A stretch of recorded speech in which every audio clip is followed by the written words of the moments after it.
Dark physiology. ये दुनिया में जितने मास्टर कर लिया, उसे ना ही कोई झुका सकता है, ना ही कोई गिरा सकता है, और ना ही कभी कोई तोड़ सकता है। बहुत पावरफुल होते हैं, वह नेचर से बहुत दूर होते हैं। You know that they have an very powerful weapon. हम लोगों ने कहा है इमोशनलेस। ये दुनिया गवाह है, आज तक ये दुनिया में जो भी टूटते हैं यूएन सबके पीछे मैंने एक ही रीजन होता है। We call him depression. Depression तब आता है जब आदमी इमोशन में बह जाता है। आज मैं आपको ये समझने के लिए यहाँ एक एग्जाम्पल देता हूँ। मैं पूरी वीडियो आपको क्लैरिटी के साथ बताऊंगा। योहान लिबर्ट, ये तुमने सही सुना, यही वे एग्जाम्पल है। The master of all dark physiology. Now let's start the video. Johan Liebert का डार्क मनोविज्ञान, मन को तोड़ने की कला। कल्पना करो तुम्हारे पास ऐसी शक्ति हो जिससे तुम किसी के सोचने का तरीका, उसका गुस्सा, उसका प्यार, उसका भय, सब कुछ बदल सको।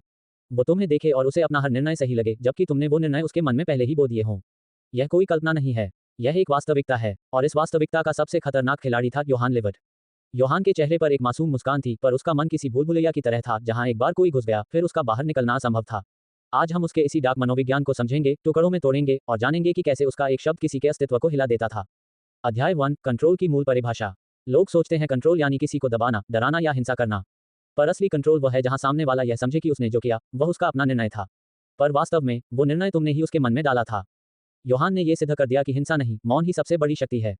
वह कभी चीखता नहीं था, कभी किसी पर हाथ नहीं उठाता था। वह बस बोलता था, धीरे, शांत पर तीखा। उसकी बातों में ऐसा जहर था जो सामने वाले को सालों तक भीतर से तोड़ता रहता।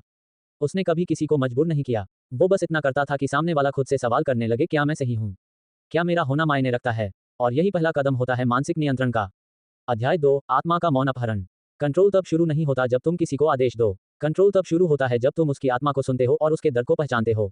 योहान लोगों के अतीत को नहीं बदलता था, वो बस उनके घावों को कुरेदता रहता था। वो इंसान के अंदर की सबसे कमजोर जगह खोजता था, वो जगह जहां बचपन की चीखें दबी थी, वो यादें जो कभी भूल नहीं पाई थी। और फिर वह बस एक वाक्य बोलता, क्या तुम्हें लगता है कि तुम जीने के लायक हो? ये वाक्य नहीं, एक चाकू होता था। वो इंसान को तोड़ देता था, और जब इंसान टूटता है तब वो खुलता है, और तब कंट्रोल शुरू होता है। अध्याय 3, मॉन्स्टर का जन्म। योहान खुद जन्म से मॉन्स्टर नहीं था, उसे बनाया गया एक ऐसे सिस्टम में जो बच्चों पर प्रयोग करता था, उनकी पहचान मिटाकर एक आज्ञाकारी इकाई बनाता था। पर योहान टूटने वाला नहीं था, वो बना एक शिकार, पर उसने खुद को बनाया शिकारी। वो अनाथालय में सबसे शांत बच्चा था, लेकिन उसकी आंखों में कुछ ऐसा था जिसे देखकर हर शिक्षक घबरा जाता था। वह किसी से प्यार नहीं मांगता था, वह किसी से शिकायत नहीं करता था, वह बस देखता था, ध्यान से, बारीकी से। वह लोगों की भावनाओं को समझता था, उनके डर को सूंघ लेता था, और फिर वो उस डर को अपना हथियार बना लेता। अध्याय 4, पहला इन्फेक्शन। कंट्रोल जब स्थायी बनता है जब सामने वाला खुद तुम्हारे विचारों को अपने विचार मानने लगे। योहान ने सबसे पहले ये कला एक लड़के पर आजमाई, ओटो नाम था उसका। वह लड़का गुस्सैल था, पर अंदर से टूटा हुआ। ध्यान चाहता था, पर कभी मिला नहीं। योहान ने उसे सुना, उसकी बातों को महत्व दिया, उसे वह दिया जो उसने कभी महसूस नहीं किया था, सम्मान। और जब ओटो को लगा कि कोई उसे समझता है, तो वही उसकी सबसे बड़ी कमजोरी बन गई। एक दिन योहान ने बस इतना कहा, तुम जैसे लोगों के लिए इस दुनिया में जगह नहीं होती, या तो तुम उन्हें हटाओ या खुद हट जाओ। ओटो बदल गया, वह पहले से ज्यादा उग्र हो गया, उसकी पहचान बदल गई, लेकिन वह समझ नहीं पाया कि उसने जो सोचा वह उसका विचार नहीं था, वो विचार योहान ने उसके भीतर डाला था। योहान ने उसे कंट्रोल नहीं किया, उसे इन्फेक्ट किया। अध्याय 5, आत्मा का विसर्जन। योहान किसी को तोड़ने के लिए लंबी बातें नहीं करता था, वो बस छोटे छोटे वाक्य छोड़ता था, जैसे, क्या तुझे भी लगता है कि तू गलत है? शायद तू उस दर्द के लायक था। जब कोई इंसान खुद को दोषी मानने लगता है, तब उसका मन किसी और के हाथों में चला जाता है। योहान किसी के जख्म भरने की कोशिश नहीं करता था, वो उन्हें फिर से खोलता था, बार बार, तब तक जब तक वो इंसान खुद कहे, अब मैं नहीं लड़ सकता। और जब इंसान हार मान लेता है, तभी कंट्रोल पूर्ण होता है। अध्याय 6, पहचान का हनन।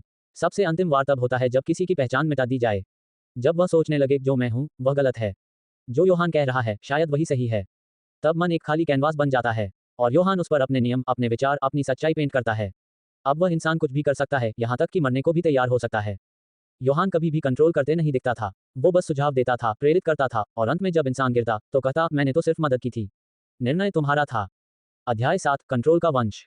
लोग सोचते हैं योहान मर गया, पर सच यह है, योहान एक विचार बन गया है, और विचार कभी मरते नहीं, वो किसी न किसी नए रूप में लौटते हैं।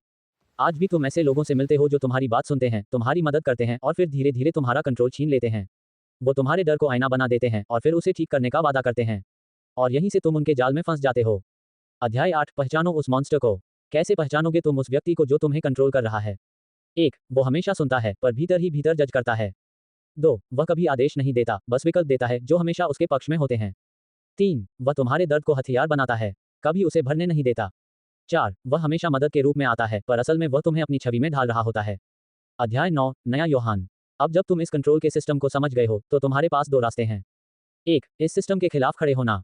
2, इसी सिस्टम का हिस्सा बन जाना। और यहीं से जन्म लेता है एक नया योहान। अब सवाल यह है, जब तुम्हारे पास वो सारे औजार हैं जो कभी किसी और ने तुम्हें तोड़ने के लिए इस्तेमाल किए थे, तो क्या तुम उन्हें किसी और की रक्षा के लिए इस्तेमाल करोगे या किसी और को तोड़ने के लिए? कंट्रोल एक औजार नहीं, एक नशा है। और जब तुम किसी को अपने शब्दों से बदलते हो, तुम्हें लगता है क्या मैं भी विशेष हूँ।